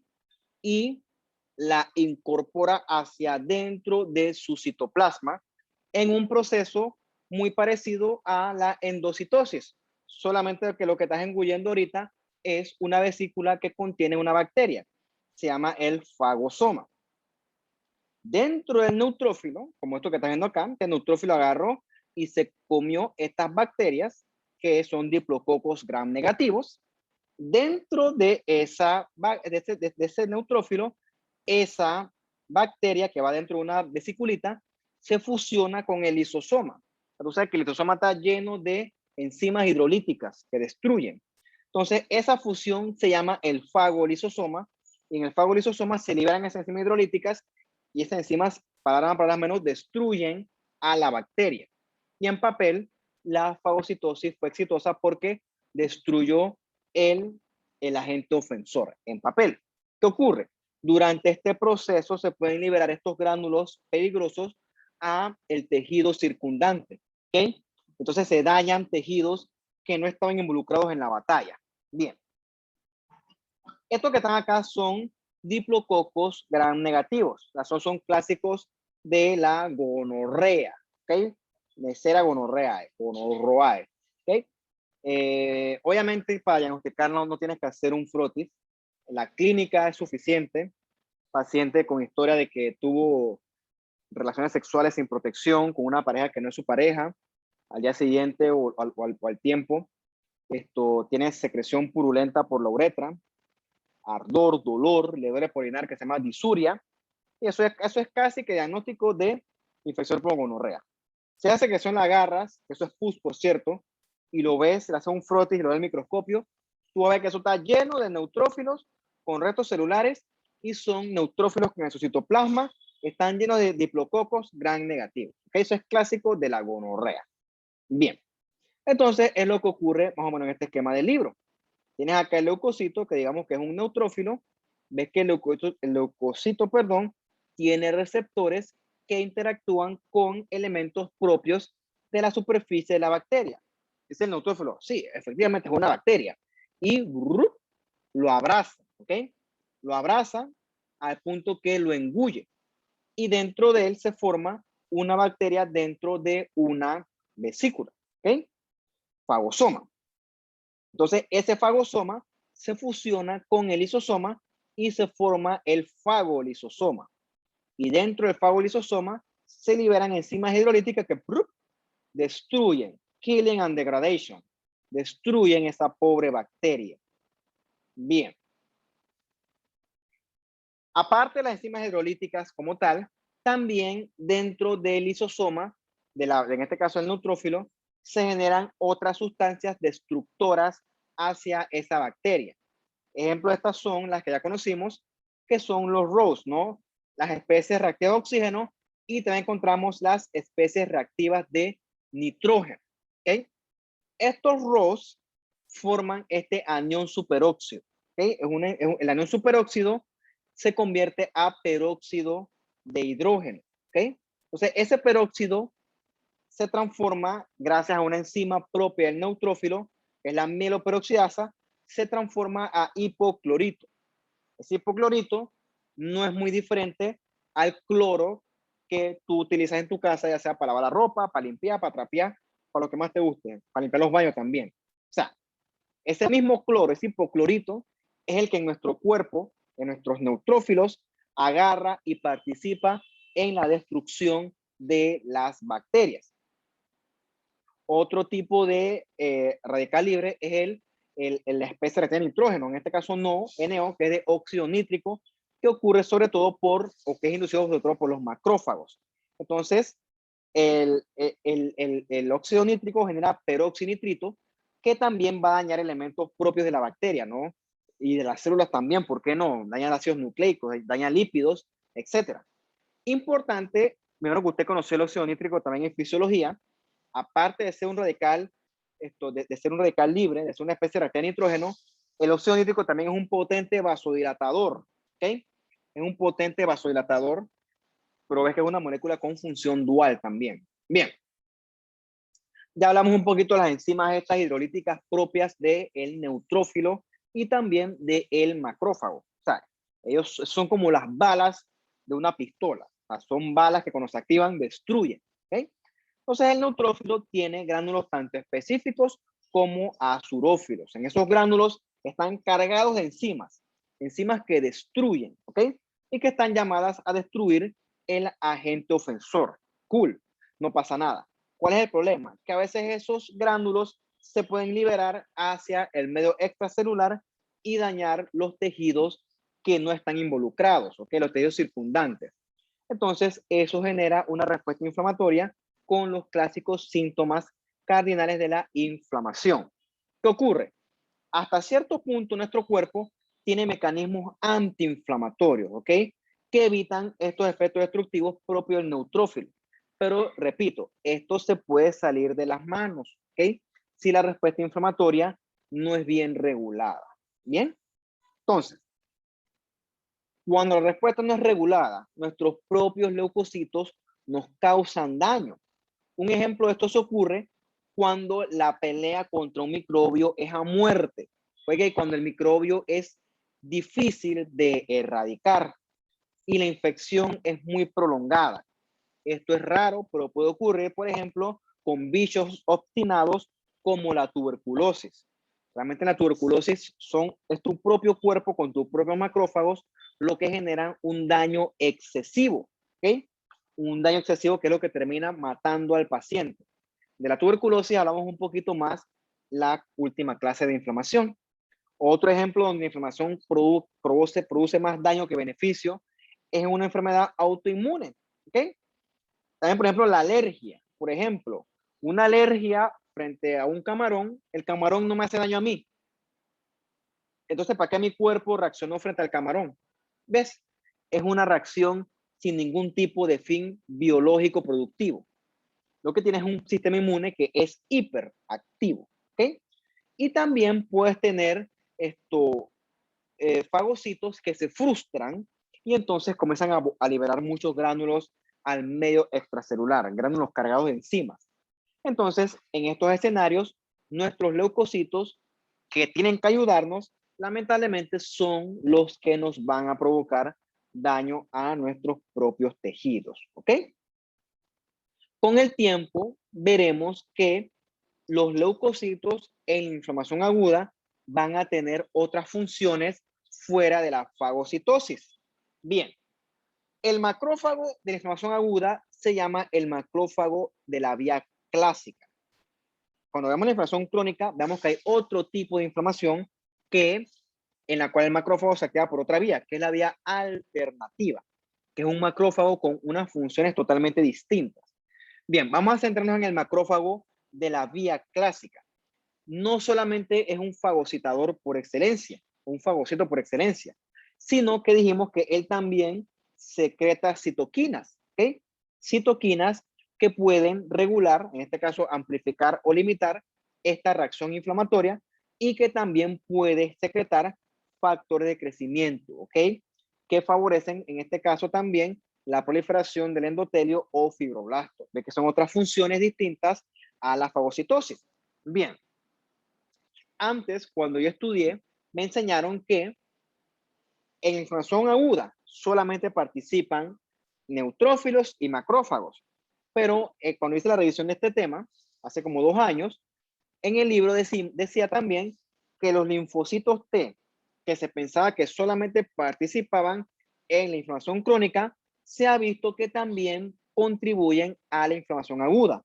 Sobre todo los linfocitos T que secretan IL-17, interleucina 17, que es una citoquina que recluta sobre todo más neutrófilos y más macrófagos, ¿no? Entonces, es para que vean que también pueden participar linfocitos T en la inflamación aguda. ¿Ok? Es un concepto que nosotros estudiaremos en las otras clases. ¿Ok? Digamos que la inflamación aguda llegó y eliminó la bacteria. Ya. Es un mecanismo que es bien fuerte, es bien potente. Y si no se controla, puede causar más daño que beneficio. ¿Ok? Entonces, la inflamación tiene que terminarse. Eso ocurre gracias a que los elementos propios de la inflamación aguda duran poquito. Recordemos que nuestros neutrófilos viven poquito, máximo 2 días, y ya, se mueren. Dejan de producir daño, les guste o no les guste. Y también veremos que nuestro cuerpo tiene, así como tiene mecanismos proinflamatorios, también tiene mecanismos antiinflamatorios. ¿Ok? Tenemos elementos de la cascada del ácido araquidónico como las lipoxinas. Las lipoxinas son antiinflamatorias y también tenemos citoquinas antiinflamatorias, sobre todo la interleucina 10 y esta TGF-beta, que es el factor de crecimiento transformante beta. ¿Okay? Tenemos también mecanismos antiinflamatorios. ¿Okay? Entonces, esa sí es la primera pausa. Eficientemente, hasta aquí se acaba esta primera clase, que es bastante larga. No sé si ustedes tienen preguntas, dudas, comentarios. ¿Ok? También pueden incluir algo del quiz, si así quieren. Así que, a ver, díganme.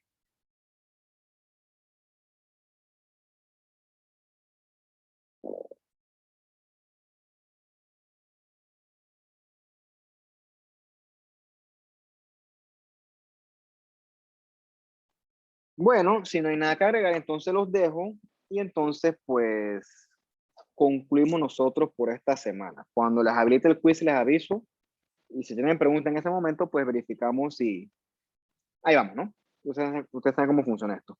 Listo, muchachos, pues entonces cuídense y que estén bien. Hasta Gracias, luego. profe. Gracias. Chao, hasta luego. Gracias, profe. Que tengan buenas tardes. Chao, hasta luego.